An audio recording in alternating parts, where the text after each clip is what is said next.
Ryan and Emily had been in a relationship for several years. However, a few months ago, Emily passed away in a car accident. Ryan was devastated and refused to accept that his girlfriend was gone forever. He desperately wanted to bring her back, so he began reading many books on dark rituals. Most of the books were useless, and the methods they described didn't work. Despite failing, Ryan didn't give up and continued searching for a way to revive Emily. A month later, he found an expensive book on the dark web. He bought it and read it. The book described a ritual that could bring the dead back to life. To perform it, Ryan had to sacrifice animals and sprinkle their blood on Emily's body. Following the book's instructions, Ryan went alone to the cemetery one night so no one would see him. He dug up Emily's body and performed the ritual. Moments after completing it, Emily's heart began beating, and she started breathing. She opened her eyes, sat up, and looked around.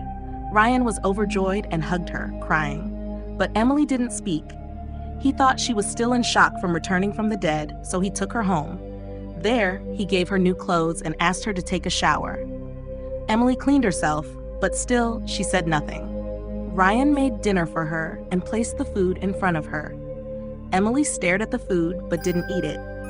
"What's wrong, Emily? Eat, I made it myself. You'll like it," he said. But Emily didn't respond. After some time, she picked up the food but found it unappetizing. She spit it out and threw it away. Ryan asked, "What happened, Emily? Don't you like it?" But she just stared at him. He couldn't understand why she was acting so strangely. Did she not remember anything from her life? To find out, Ryan opened the book again and looked for an explanation, but found nothing. He then decided to ask Emily directly. He took her to his room and sat her down on the bed. "What do you remember, Emily?" he asked. She stared at him but didn't say anything. "Please say something. What happened to you? Do you remember anything? Do you remember me?" But she remained silent, just staring at him. Ryan kept asking her questions, hoping for a response, but Emily stayed silent. Finally, frustrated, Ryan opened the book again. He found the writer's name written on the back cover. He searched for the writer online and found a phone number. He called it, and a woman answered. The writer was foreign and didn't speak English well. Ryan learned that the writer had been dead for a long time. His wife answered the phone and told Ryan that the writer's attempts to bring her husband back had failed. She had tried the same ritual, but instead of bringing him back, a demonic spirit possessed his body, and she was forced to fight it off. Ryan was terrified after hearing this. Before he could ask more, Emily attacked him with a knife. He managed to avoid the attack, but she kept coming after him. Ryan ran away, locked himself in a room, and heard Emily pounding on the door, screaming. Ryan realized that Emily was no longer his girlfriend, but was instead possessed by a demonic spirit. He didn't know how it happened.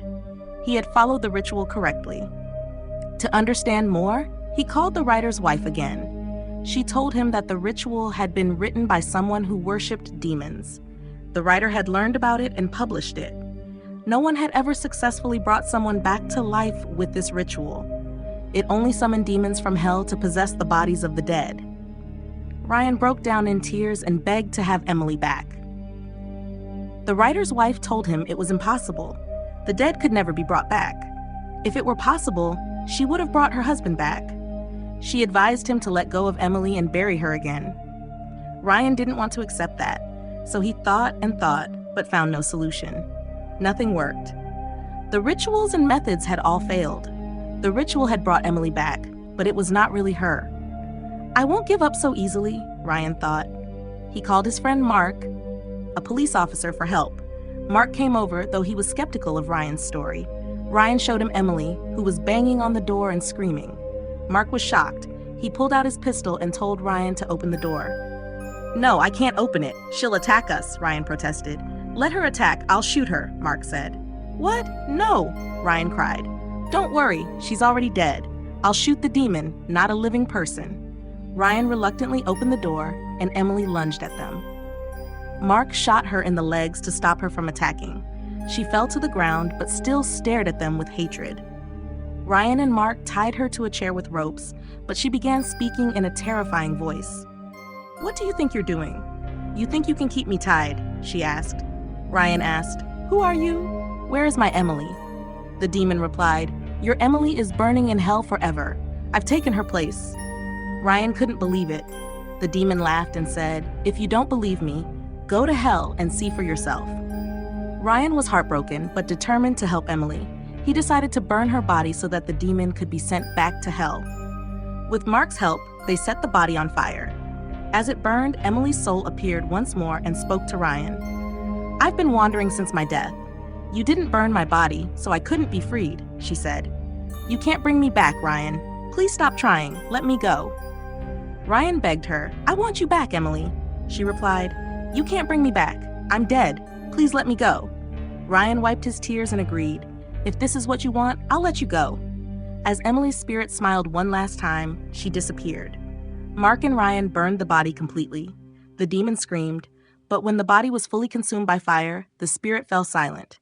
Emily's soul appeared one last time, smiled at Ryan, and said goodbye. Ryan, heartbroken but accepting of her wishes, and Mark collected the ashes of Emily's body and scattered them in a river. Ryan was filled with sorrow, knowing he would never see her again. But he also knew he had to move on. He burned all the books that had led him to this point and moved to a new house to start fresh, leaving the past behind. And that was the end of Ryan's tragic journey to bring back his lost love. If you enjoyed this story, don't forget to like the video and subscribe to my channel for more thrilling tales. I also write novels in different genres like sci-fi, fantasy, and horror.